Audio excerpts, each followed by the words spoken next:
Guess what? Where on earth would you find the oldest continuously inhabited city in human history? A place where people have lived, traded, and worshipped without interruption for over 11,000 years.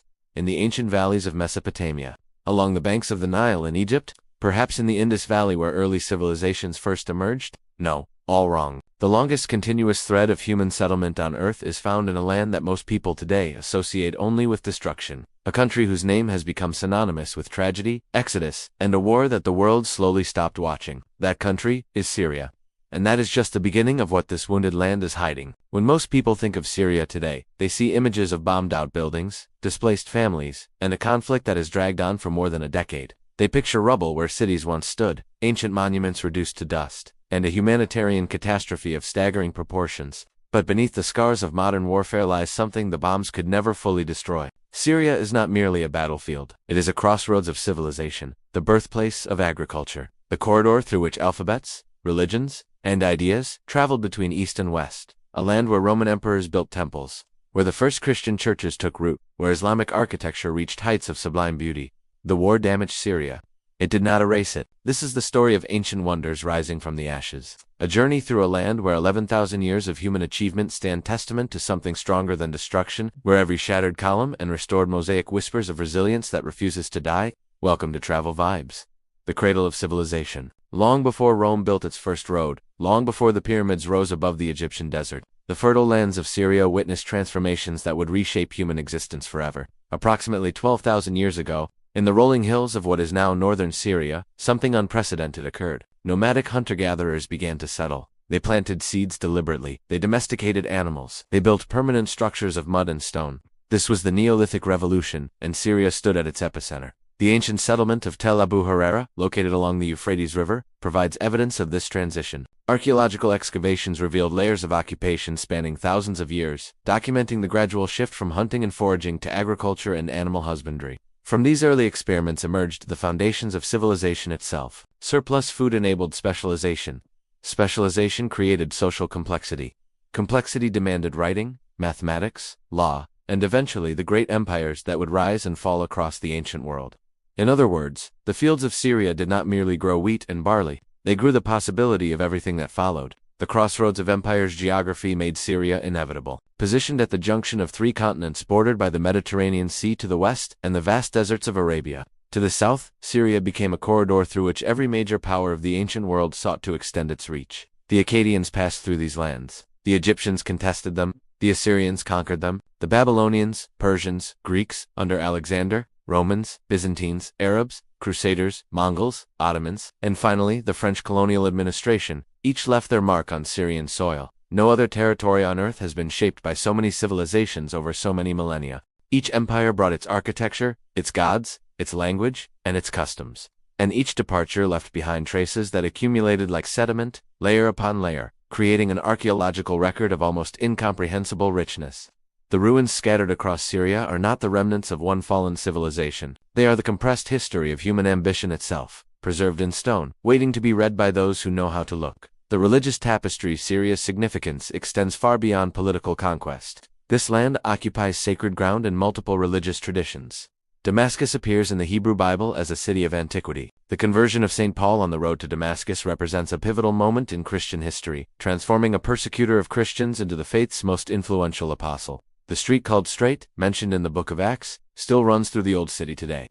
When Islam emerged in the 7th century, Syria became central to the new faith almost immediately. The Umayyad Caliphate, the first great Islamic dynasty, after the initial caliphs, established its capital in Damascus. The Umayyad Mosque, built on the site of an earlier Christian cathedral which itself replaced a Roman temple, embodies the religious layering that defines Syrian sacred architecture. But Syria's religious complexity extends further still. Druze communities maintain traditions stretching back 1,000 years. Alawites practice a faith related to but distinct from mainstream Shia Islam. Armenian Christians, Greek Orthodox, Syriac Catholics, and smaller communities have coexisted here for centuries. This mosaic of belief made Syria one of the most religiously diverse nations in the Middle East. How much of that diversity survives the current conflict remains an open and painful question.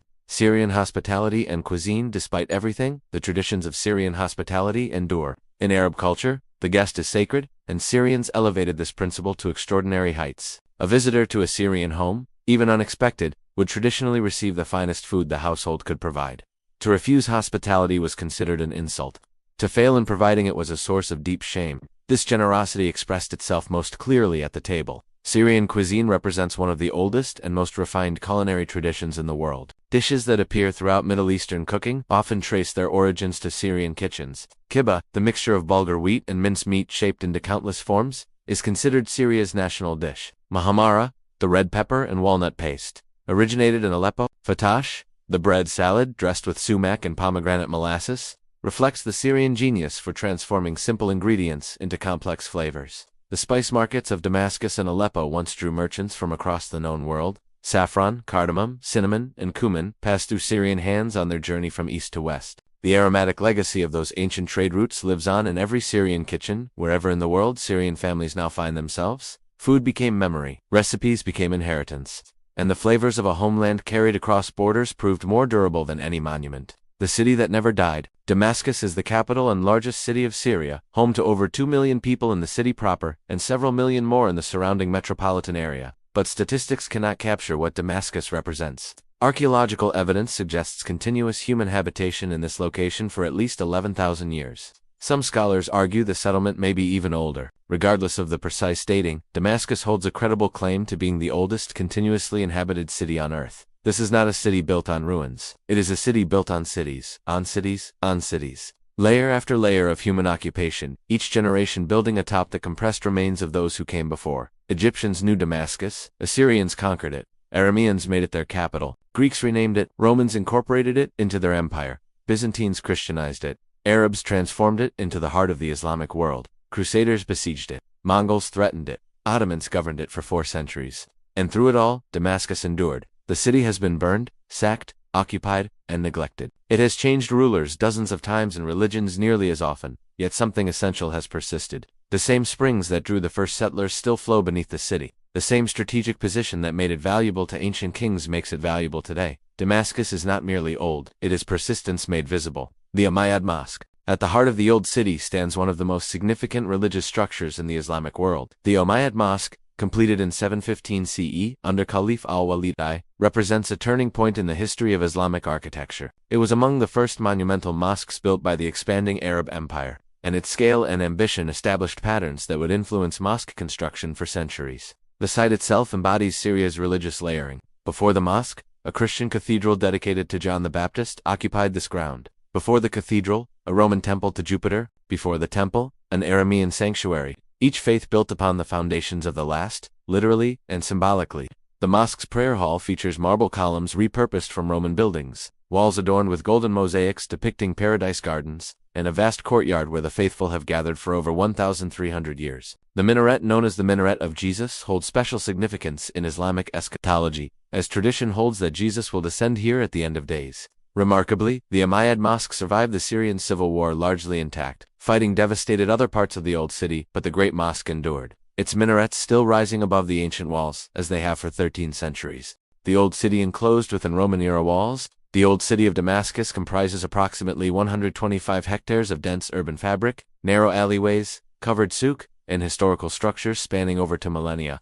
UNESCO designated the Old City a World Heritage Site in 1979, recognizing its exceptional cultural value and the concentration of significant monuments within its boundaries. Walking through these streets is an experience unlike any other. The covered markets, or souks, create tunnels of commerce where light filters through high windows onto stalls, selling textiles, spices, metalwork, and traditional crafts. The Souk El Hamidia, the main covered market, stretches nearly 600 meters, its iron roof still bearing bullet holes from a French bombardment in 1925. Hidden within the labyrinth of alleys are courtyard houses that reveal nothing from the street. Plain wooden doors open onto private worlds of fountains, citrus trees, and elaborately decorated reception rooms. This inward-facing architecture reflects centuries of cultural preference for privacy and family life conducted away from public view. Throughout the Old City, churches and mosques stand in close proximity. The Chapel of St. Paul marks the traditional site where the apostle was lowered in a basket to escape persecution. The Azem Palace, built in the 18th century for an Ottoman governor, showcases the refinement of Damascene domestic architecture. Hammams dating back centuries continue to operate, maintaining traditions of communal bathing that stretch back to Roman times.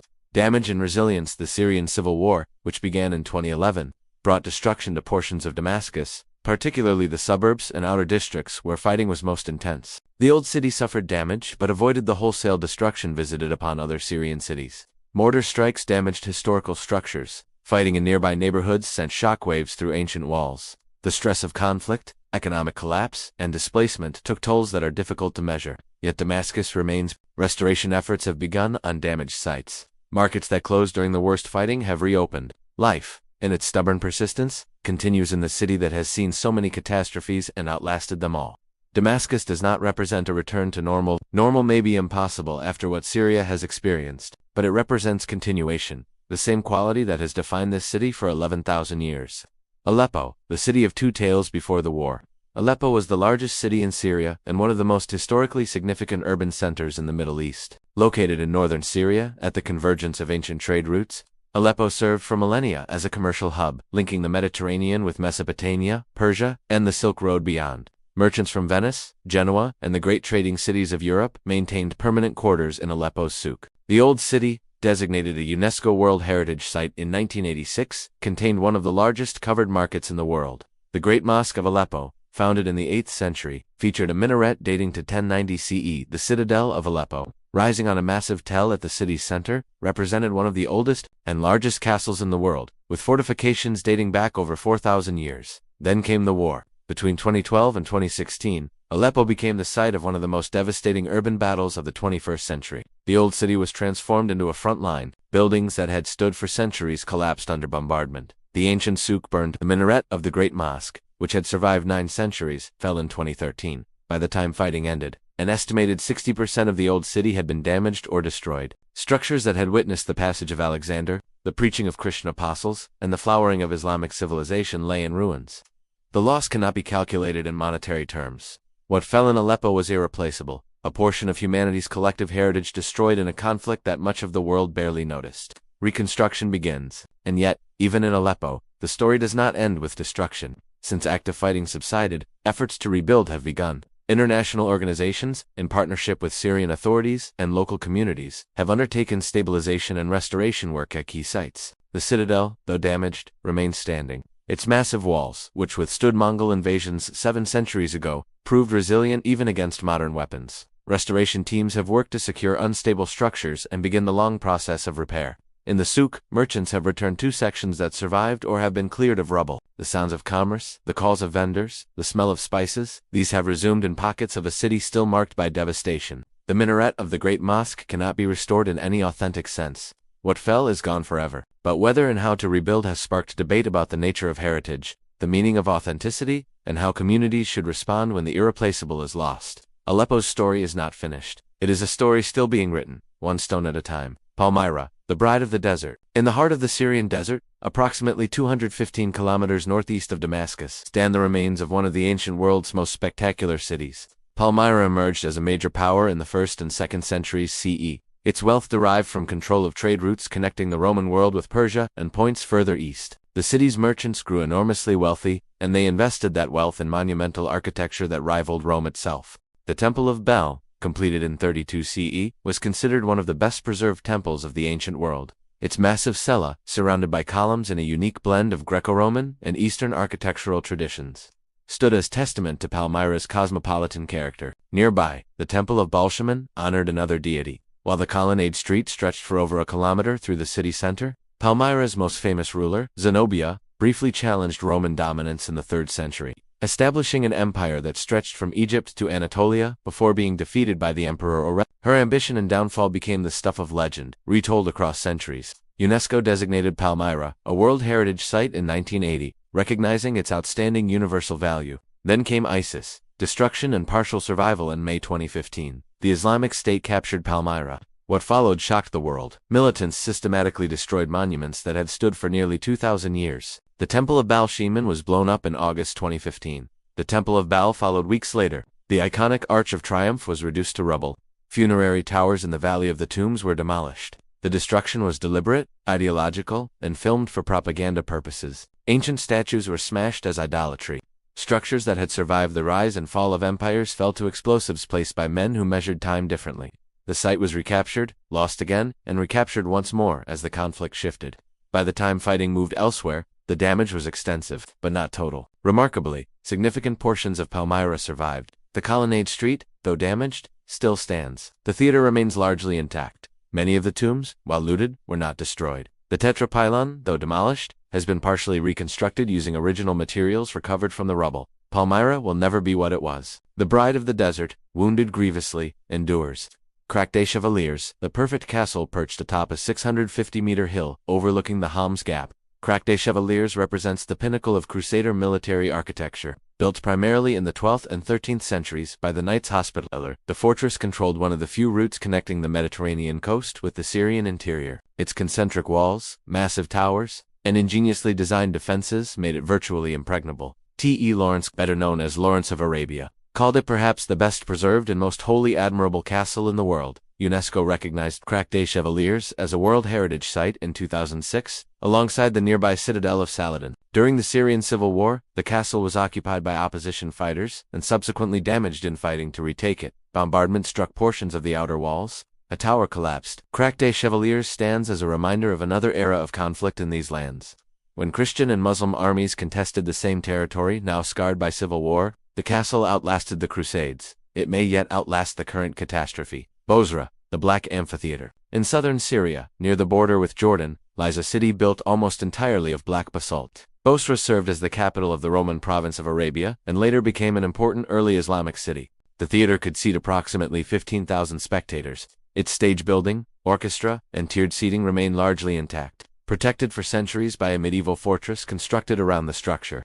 UNESCO designated Bozrah a World Heritage Site in 1980. The Syrian conflict brought fighting to the region, and Bozrah suffered damage. Today, Basra remains accessible, its black stones absorbing the desert sun, as they have for nearly 2 millennia. Visitors who make the journey stand where Roman audiences once watched performances. In a theater that has outlasted the empire that built it, the dead cities scattered across the limestone hills of northwestern Syria, lie the remains of approximately 700 settlements abandoned over 1,000 years ago. Known collectively as the Dead Cities, these sites preserve a remarkable snapshot of late Roman and Byzantine life in the Syrian countryside. Churches, monasteries, houses, olive presses, and public buildings stand in various states of preservation, their stone construction resisting the centuries far better than the mud brick architecture common elsewhere. The most famous of these sites, the Church of St. Simeon Stylites, commemorates one of Christianity's most unusual saints. Simeon spent approximately 37 years living atop a pillar, attracting pilgrims from across the known world who came to seek his blessing and witness his extreme asceticism. After his death in 459 CE, a massive martyrium was constructed around the pillar, creating one of the largest churches in the world at that time. UNESCO designated the ancient villages of northern Syria, encompassing the Dead Cities, as a World Heritage Site in 2011, the same year the civil war began. The region subsequently became a conflict zone, and several sites sustained damage. The Euphrates Valley, the Euphrates River, enters Syria from Turkey in the north and flows southeastward for approximately 675 kilometers before crossing into Iraq. Along its banks, some of humanity's earliest experiments in civilization took place. The construction of dams in the 20th century transformed the river, creating large reservoirs and generating hydroelectric power. Lake Assad, formed by the Tabqa Dam, became one of the largest artificial lakes in the Middle East. During the Civil War, control of the Euphrates became strategically vital. The dams represented critical infrastructure. The river itself formed front lines between competing forces. Today, the Euphrates continues to flow, as it has since before human memory. The cities along its banks have suffered, the archaeological sites have been looted or damaged. The Mediterranean coast, Syria's Mediterranean coastline stretches for approximately 183 kilometers, from the Lebanese border in the south to the Turkish border in the north. This coastal strip, protected by mountains from the arid interior, enjoys a Mediterranean climate of mild winters and warm summers. The port city of Latakia serves as Syria's principal maritime gateway. The coast remained largely under government control throughout the civil war, spared the destruction that devastated other regions. Cities here continued to function, markets remained open, and something approaching normal life persisted even as catastrophe unfolded inland. For Syrians displaced from Aleppo, Homs, and other devastated cities, the coast sometimes offered refuge. The contrast between the relative stability here and the destruction elsewhere became one of the war's many cruel ironies. The desert frontier, east of the cultivated lands, Syria opens into the vast expanse of the Syrian desert, which merges imperceptibly into the deserts of Iraq, Jordan, and Saudi Arabia. This seemingly barren landscape has never been truly empty. Bedouin tribes have traversed these lands for millennia. their knowledge of water sources and seasonal grazing patterns, enabling survival where settlement was impossible. Caravan routes crossed the desert, connecting oasis cities like Palmyra with the trading networks of the wider world. The desert also preserves archaeological sites of considerable importance. Dura Europos, a Hellenistic city on the Euphrates, contained one of the oldest known Christian house churches and a remarkably preserved synagogue with painted walls. Mari yielded thousands of cuneiform tablets documenting life and politics nearly 4,000 years ago. During the Civil War, the desert became a zone of shifting control. Its open spaces difficult to govern or patrol. Archaeological sites were looted extensively. The full extent of the loss may never be known, yet the desert itself is unchanged. The same winds that buried ancient cities continue to blow. The same stars that guided caravans still appear in the unpolluted night sky. Time in the desert moves differently, measured not in news cycles but in geological epochs. The Syrian diaspora, before 2011, approximately 22 million people lived in Syria. Today, nearly half have been displaced. Over 6 million Syrians have fled the country entirely, creating one of the largest refugee populations in the world. Millions more are internally displaced, living in camps or with relatives far from their original homes. The demographic transformation is staggering in scale and speed. Syrian communities have formed across the globe. Turkey hosts the largest number, followed by Lebanon, Jordan, and Germany. Smaller communities exist on every continent, from South America to Southeast Asia. These displaced Syrians carry their culture with them. Restaurants serving Aleppan cuisine have opened in Berlin, Istanbul, and beyond. Musicians continue traditions that developed over centuries. Craftsmen recreate the skills that once made Damascus, steel, and Aleppo soap famous throughout the world. The diaspora also carries memory. Memory of homes that may no longer exist. Memory of neighborhoods reduced to rubble. Memory of a Syria that, whatever happens next, cannot be fully restored. Whether and when significant numbers will return remains uncertain. What is certain is that Syrian culture now exists simultaneously inside and outside Syria, divided by borders and united by longing. Those who remained for the millions who never left, or who had nowhere to go, life continues amid the ruins. In Damascus, cafes have reopened, universities hold classes, traffic jams, that most mundane sign of urban normality, have returned. The rhythms of daily life assert themselves with remarkable persistence. In Aleppo, families have returned to neighborhoods that were front lines just years ago. Markets function in the shadow of destroyed buildings. Children play in streets still marked by war. Survival requires adaptation. Economic collapse has made formal employment scarce. Electricity is intermittent. Fuel is expensive. The currency has lost most of its value. Yet people find ways to persist, as humans always have. The psychological toll is harder to measure. A generation of children has grown up knowing only conflict. Families have been separated, often permanently. The trauma of what Syrians have experienced and witnessed will take decades to process, if it can be processed at all. And yet weddings are celebrated, babies are born, small businesses open, gardens are planted in the courtyards of damaged buildings. Life insists on itself, even in the most difficult circumstances. Preservation amid chaos throughout the conflict, Syrians have worked to protect their cultural heritage, often at considerable personal risk. Museum staff in Damascus, Aleppo, and elsewhere worked to secure collections, hiding artifacts in basements, sandbagging displays, and evacuating the most vulnerable objects. Their efforts saved countless irreplaceable items that would otherwise have been destroyed or looted. International organizations have provided training, equipment, and support for these efforts. UNESCO, the Smithsonian Institution, and various European partners have worked alongside Syrian professionals to document damage, stabilize structures, and plan for eventual reconstruction. The work continues. In Palmyra, archaeologists have cataloged fragments that might enable partial reconstruction. In Aleppo, engineers have assessed which buildings can be saved and which are beyond repair. In the dead cities, monitoring continues despite limited access. None of this can undo what has been lost, but it represents a commitment to the principle that cultural heritage matters. That the accumulated achievements of human civilization deserve protection even when, especially when, everything else is falling apart. On ancient soil, where humanity first learned to plant seeds and build cities, destruction and creation continue their eternal dance. Syria is not a simple story. It cannot be reduced to a conflict summary or a casualty count. It is a place where 11,000 years of human striving left monuments, manuscripts, recipes, songs, and memories. A place where catastrophe has fallen before, and where recovery, eventually, has always followed. The temples of Palmyra once fell to earthquakes and were rebuilt. The streets of Damascus were sacked by conquerors and rose again. The souk of Aleppo burned in earlier centuries and were reconstructed by generations now forgotten. This is not to minimize the current tragedy. What Syria has experienced since 2011 represents suffering on an almost incomprehensible scale. Lives lost, families shattered, futures destroyed, heritage erased. But Syria is still there. The Umayyad Mosque still calls the faithful to prayer. The citadels still crown their ancient hills. The olive groves still bear fruit. The recipes are still remembered, even in exile. The language is still spoken by millions, wherever they now find themselves. What rises from these ashes remains to be seen. The wounds are deep and the healing will be long. Much that was lost is gone forever, beyond any reconstruction, yet history suggests a different ending than simple destruction. It suggests that civilizations wounded this grievously can recover, that heritage damaged this severely can be partly restored, that people scattered this widely can maintain identity across distance and time. Syria has seen empires rise and fall. It has watched conquerors come and go. It has endured catastrophes that seemed, in their moment, like the end of everything, and it remains. The oldest continuously inhabited city still breathes. The crossroads of civilization still exists, battered but unbroken. The ancient wonders, some destroyed, some damaged, some miraculously preserved, still testify to what human beings can create. Syria is not only ashes, it is also rising. Thank you for joining us throughout today's journey on Travel Vibes. The forgotten war continues, but so does the land, so do the people, so does the memory of all that was, and the hope for what might yet be.